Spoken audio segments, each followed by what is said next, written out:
remember on my second day here at Turkeyana, thinking to myself, looking in the mirror, oh God, what have I done?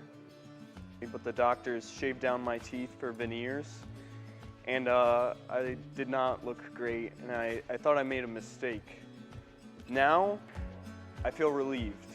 I feel great about my smile. I've always been relatively confident, but my smile was one place where I lacked confidence. And now, that's been restored to me. The one thing that really hurt my confidence. And now I feel whole again, thanks to Turkeyana. My name's Paul.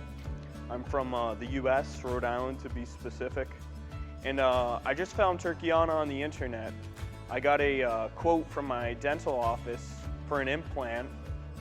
And this is with Blue Cross Blue Shield insurance, saying I would have to pay $6,000 up front.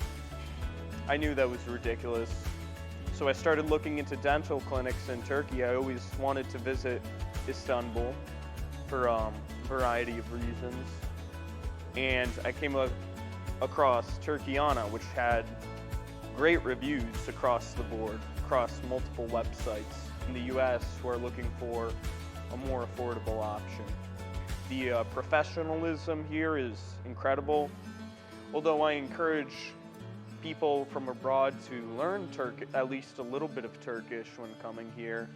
It's not necessary, not here at Turkeyana at least. The translators are excellent, the whole staff is excellent.